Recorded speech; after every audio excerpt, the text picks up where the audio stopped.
नमस्ते। नेपालबाटै विश्व बजारमा आफ्नो सामान पुर्याउने सपना छ?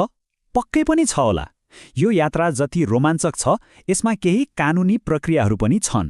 तर चिन्ता नलिनुस्, आजको यो विश्लेषणमा हामी अन्तर्राष्ट्रिय व्यापार सुरु गर्ने सम्पूर्ण प्रक्रियालाई एकदमै सरल तरिकाले एक-एक गरेर बुझ्नेछौँ। ल, सुरु गरौँ सबैभन्दा महत्त्वपूर्ण कुराबाट, एक सिम कोड। आखिर यो हो के त? सोझो भाषामा भन्दा यो सरकारले दिने एउटा विशेष परिचय पत्र हो, खास गरी आयात निर्यात गर्ने व्यवसायका लागि। यो भन्सार विभागले जारी गर्छ र यसबिना कुनै पनि सामान देश बाहिर पठाउन वा भित्र्याउन पाइँदैन। अझै सजिलो गरी बुझ्ने हो भने यो सामानको लागि एउटा पासपोर्ट जस्तै हो। जसरी हामीलाई विदेश जान पासपोर्ट चाहिन्छ, त्यसै गरी हाम्रा उत्पादनहरूलाई अन्तर्राष्ट्रिय बजारमा पुग्न एक्जिम कोड चाहिन्छ। यो विकल्प होइन, अनिवार्य नै हो। तर एकछिन है, त्यो सामानको पासपोर्टको लागि आवेदन दिनुअघि हाम्रो व्यवसायको जग अर्थात् कानुनी आधार एकदमै बलियो हुनुपर्छ। अब त्यो जग कसरी तयार गर्ने त्यसबारे कुरा गरौँ। यहाँ दुईवटा स्टेप छन् जुन एकदमै आधारभूत छन्, तर यिनलाई छोड्नै मिल्दैन। पहिलो, कम्पनी रजिस्ट्रारको कार्यालय अर्थात् ओसिआरमा गएर आफ्नो कम्पनी दर्ता गर्नुपर्छ। यो नै व्यवसायको आधिकारिक जन्म हो। त्यसपछि दोस्रो चरणमा आन्तरिक राजस्व विभाग आइआरडीमा गएर स्थायी लेखा नम्बर अर्थात् प्यान र भ्याट दर्ता गर्नुपर्छ। याद राख्नुस्, यो क्रम एकदमै महत्त्वपूर्ण छ। अब एउटा कुरामा चाहिँ एकदमै ध्यान दिनुस् है, यो मैले धेरैको केसमा देखेको समस्या हो। कम्पनी दर्ता र प्यानका कागजातहरूमा भएको हरेक विवरण, कम्पनीको नाम, ठेगाना, सबै कुरा अक्षरशः मिल्नुपर्छ। एउटा सानो गल्तीले पनि प्रक्रिया हप्तौँसम्म अड्किन सक्छ। ल, व्यवसायको जग तयार भयो। अब बल्ल हामी मुख्य कामतिर लाग्छौँ। त्यो हो EXIM कोडको लागि आवेदन दिने प्रक्रिया। राम्रो कुरा के छ भने अहिले यो प्रक्रिया पहिले जस्तो झन्झटिलो छैन। सबै कुरा अनलाइन हुन्छ। भन्सार विभागको आधिकारिक एक सिम पोर्टलमा गएर सजिलैसँग आवेदन दिन सकिन्छ, जसले गर्दा यो प्रक्रिया निकै छिटो र सहज भएको छ। अनलाइन अप्लाई गर्नुभन्दा अगाडि यी कागजातहरू चाहिँ रेडी पारेर राख्नुपर्छ। कम्पनी दर्ता, प्यान, भ्याट जस्ता सामान्य कागजात त भइहाले, तर कर चुक्ता प्रमाणपत्रमा विशेष ध्यान दिनुहोला। यो भनेको व्यवसायको कुनै कर तिर्न बाँकी छैन भन्ने प्रमाण हो।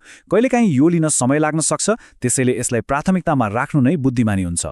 सबै ठिकठाक भएर आवेदन स्वीकृत भएपछि एउटा 13 अङ्कको अद्वितीय अल्फा न्युमेरिक कोड आउँछ। यो कोड स्थायी रूपमा कम्पनीको प्यान नम्बरसँग जोडिएको हुन्छ। हो, यही कोड नै अब तपाईँको व्यवसायको अन्तर्राष्ट्रिय परिचय बन्छ। ल, अब त्यो 13 अङ्कको कोड आयो भन्दैमा काम सकियो भन्ने चाहिँ नसोच्नु होला है। खेल त अब बल्ल सुरु हुँदैछ। अब हामीले वास्तविक रूपमा सामान पठाउँदा चाहिने भन्सार प्रक्रियाका लागि तयारी गर्नुपर्छ। अब यहाँ तीनवटा मुख्य काम छन्। पहिलो, त्यो नयाँ EXIM कोडलाई भन्सारको अनलाइन सिस्टममा लिङ्क गराउनुपर्छ, ताकि सबै प्रक्रिया डिजिटल होस्। दोस्रो, आफूले पठाउने हरेक सामानको सही HS कोड पत्ता लगाउनुपर्छ। यो एकदमै महत्त्वपूर्ण छ, किनभने यही कोडको आधारमा भन्छ महसुल कति लाग्छ भन्ने तय हुन्छ। र तेस्रो, भन्सारको झन्झटलाई सजिलो बनाउन एकजना इजाजतपत्र प्राप्त भन्सार एजेन्ट नियुक्त गर्नु एकदमै राम्रो आइडिया हो। उहाँहरू यो काममा विशेषज्ञ हुनुहुन्छ र धेरै टाउको दुखाइबाट बचाउनुहुन्छ। यदि एउटा मात्र सल्लाह मान्ने हो भने यो मान्नुहोस्, कागजातमा एकरूपता। कम्पनीको नाम, ठेगाना, प्यान नम्बर हरेक ठाउँमा हरेक कागजमा एउटै हुनुपर्छ। अलिकति पनि फरक भयो कि समस्या सुरु भइहाल्छ। यो सानो देखिने कुराले नै सबैभन्दा ठूलो ढिलाइ लगाउँछ। यो एकदमै गम्भीर कुरा हो। केही सामानहरू जस्तै औषधि, रसायन वा केही खाद्य वस्तुहरू आयात गर्न एक्सिम कोड मात्र भएर पुग्दैन। त्यसको लागि विशेष अनुमति चाहिन्छ। यदि त्यो अनुमति बिना सामान ल्याइयो भने भन्सारले सिधै जफत गर्न सक्छ। त्यसैले सधैँ पहिल्यै नै राम्रोसँग अनुसन्धान गर्नु अनिवार्य छ। अनि अर्को एउटा कुरा जुन धेरैले बिर्सिनुहुन्छ, एक्सिम कोड एक पटक लिएपछि सधैँको लागि होइन है। यसलाई हरेक वर्ष नवीकरण गर्नुपर्छ। यदि समयमा नवीकरण गरिएन भने कोड निलम्बन हुन सक्छ र चलिरहेको व्यापार अचानक ठप्प हुन सक्छ। यो अवस्थाबाट बच्नु नै राम्रो। ल, अहिलेसम्म हामीले छलफल गरेका सबै कुराहरूलाई अब एउटा अन्तिम कार्यमूलक सूचीमा समेटौँ, ताकि केही पनि नछुटोस्। यसो हेर्दा एउटा मोटामोटी अनुमान लगाउन सकिन्छ। यदि सबै कागजातहरू ठिकठाक छन् र कुनै बाधा आएन भने कम्पनी दर्ता सुरु गरेको दिनदेखि पहिलो ढुवानीको लागि पूर्ण रूपमा तयार हुन लगभग 7 देखि 21 कार्यदिन लाग्न सक्छ। यो समयरेखाले योजना बनाउन धेरै मद्दत गर्छ। ल, यो भयो फाइनल चेकलिस्ट। यदि यति कुरा ठिक छ भने डुक्क भएर अगाडि बढ्दा हुन्छ।